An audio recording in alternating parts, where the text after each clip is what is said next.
warahmatullahi wabarakatuh. Selamat pagi. Perkenalkan, nama saya Herlinda Melinia dari Prodi PGSD kelas A 2021. Pada hari ini, saya akan mereview 3 topik dari 4 topik yang sudah disediakan dan untuk memenuhi tugas dari Bapak dosen Ludovicus Boman Wadu dalam mata kuliah Pendidikan Kewarganegaraan. Baik, topik yang pertama yaitu identitas nasional. Nah, saya akan menjelaskan dulu apa sih itu identitas nasional.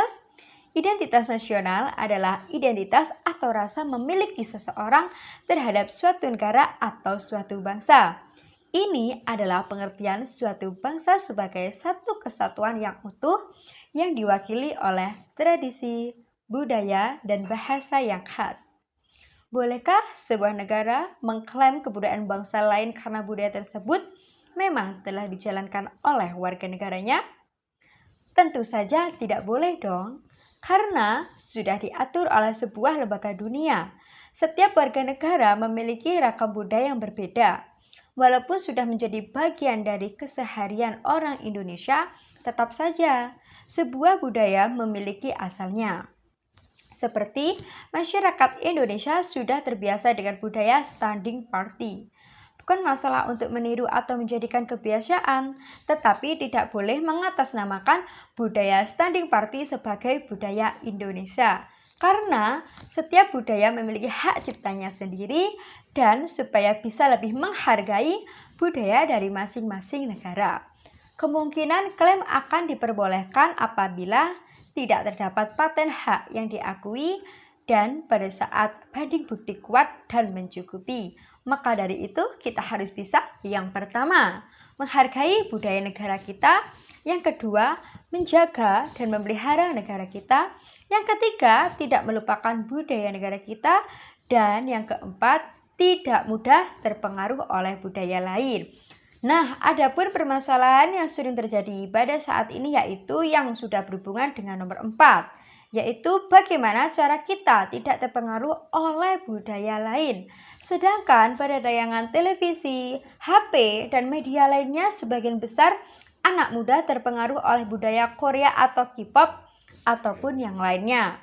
Sedangkan kalau kita melestarikan budaya Indonesia sendiri dianggap kurang modis, cupu, ataupun ketinggalan zaman. Nah, agar itu semua tidak terjadi, maka cara kita tidak terpengaruh dengan budaya lain itu sangat banyak sekali. Tergantung dari diri kita sendiri untuk menyikapinya. Kita bisa meningkatkan dan mengembangkan nilai luhur budaya bangsa kita sendiri. Kita juga tidak ada larangan untuk mencintai atau mengidolakan siapapun. Jika kita terpengaruhi dari budaya asing seperti K-pop, juga menimbulkan banyaknya hal negatif yang mungkin terjadi yang perlu kita ketahui, yaitu musik asli Indonesia lama-kelamaan akan hilang, membuat pergeseran budaya lokal dan acuh tak acuh terhadap budaya lokal. Terlalu fanatik terhadap boy band atau girl band sehingga melupakan kewajibannya. Misalnya seorang pelajar rela bolos sekolah demi melihat artis Korea datang berkunjung ke Indonesia. Anda akan juga lupa identitas diri sendiri sebagai Indonesia karena gaya hidupnya cenderung meniru budaya K-pop. Menurut saya, tidak bisa dikatakan cupu atau ketinggalan zaman hanya karena budaya Korea K-pop. Mengapa demikian? Karena budaya kita ini sudah sangat luar biasa untuk dibanggakan. Seperti contohnya penyanyi dangdut Via Valen yang pernah meraih penghargaan di Rusia. Berarti musik dangdut itu juga sudah menjadi kebanggaan untuk negara kita juga. Bukan hanya itu saja, melainkan banyak sekali budaya kita yang dapat kita budayakan supaya tidak dikatakan cupu. Maka dari itu, kita semua sebagai anak muda harus bisa mengembangkan pewarisan dari budaya asli Indonesia. Nah, itu tadi sedikit review dari saya mengenai topik 1 tentang identitas nasional. Saya akan melanjutkan topik yang kedua yaitu tentang integrasi nasional. Apa sih integrasi nasional itu? Integrasi nasional adalah usaha serta proses mempersatukan perbedaan yang terdapat pada suatu negara hingga terciptanya keserasian serta keselarasan secara nasional. Seperti halnya ketimpangan sosial di Indonesia masih sangat sering ditemukan di masyarakat kita. Dari penjelasannya sendiri, ketimpangan sosial adalah keadaan kesenjangan atau keadaan ketidakseimbangan dalam masyarakat dalam mengakses atau memanfaatkan sumber daya yang tersedia. Ketimpangan sosial di Indonesia sangat sering ditemukan di masyarakat kita.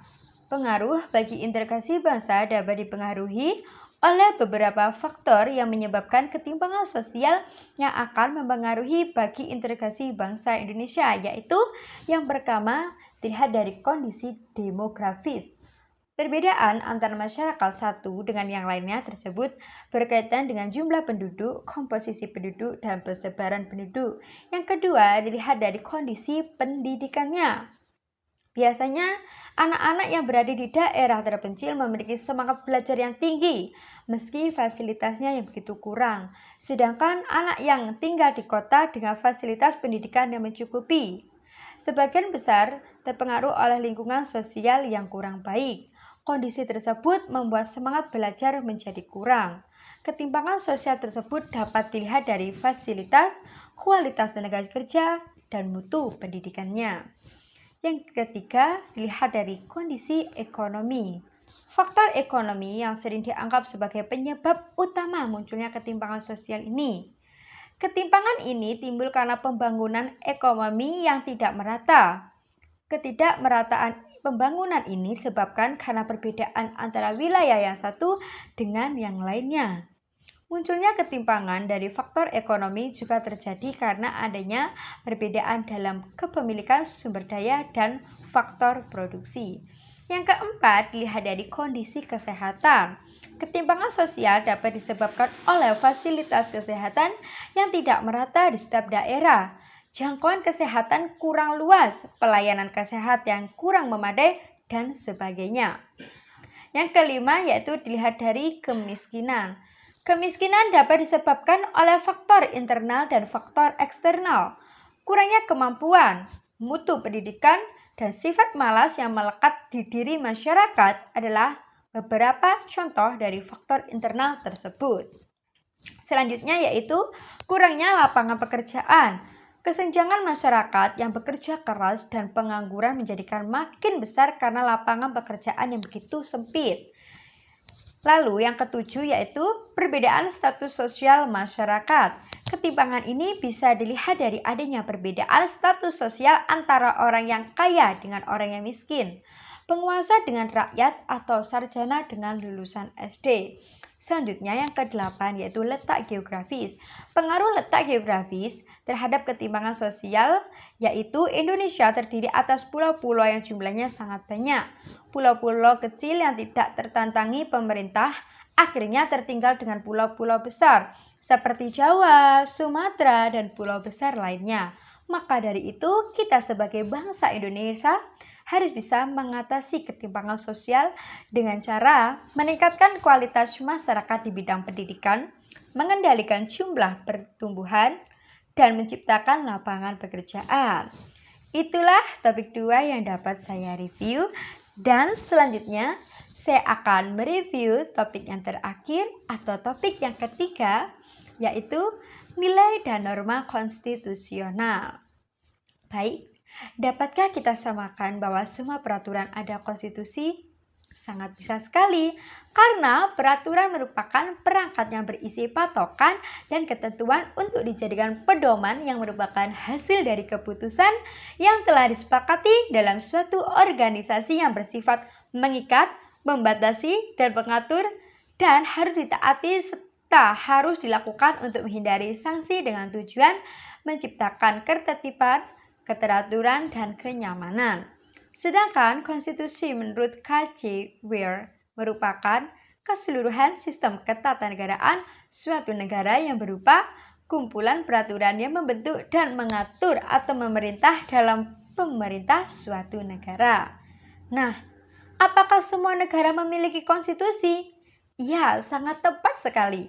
Setiap negara memiliki konstitusi karena apabila tidak ada konstitusi dalam suatu negara, maka negara tersebut akan sulit untuk menjalankan pemerintahannya. Konstitusi berfungsi sebagai sumber hukum tertinggi, sebagai alat yang membatasi kekuasaan, sebagai identitas dan lambang nasional. Konstitusi berfungsi sebagai pelindung hak asasi manusia dan kebebasan warga suatu negara. Negara harus memiliki konstitusi karena yang pertama, digunakan sebagai hukum dasar. Hukum dasar ini yang melandasi semua peraturan yang berlaku dan terbentuk di negara tersebut. Hukum konstitusi dasar menjadikan landasan sumber hukum yang baik di negara tersebut. Yang kedua, karena konstitusi sebagai bukti kuat negara terhadap negara sah yang berkedaulatan. Tanpa konstitusi artinya tidak ada ketentraman dan kedamaian yang jelas di negara tersebut.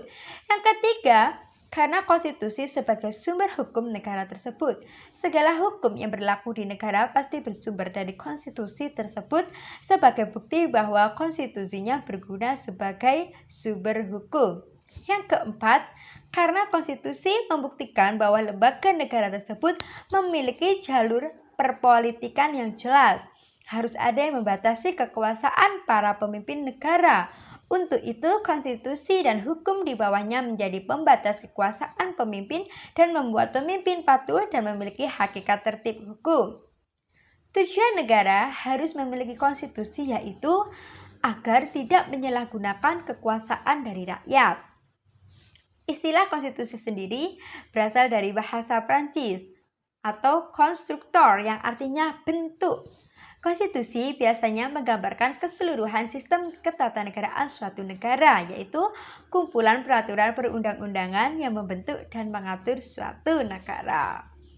Nah, itu tadilah 3 topik yang dapat saya review untuk memenuhi tugas dari Bapak dosen Ludovicus Bumanwadu dalam mata kuliah Pendidikan Kewarganegaraan. Semoga apa yang saya sampaikan bermanfaat bagi semuanya. Sekian dari saya. Apabila ada tutur kata yang kurang berkenan, saya mohon maaf yang sebesar-besarnya. Wassalamualaikum warahmatullahi wabarakatuh.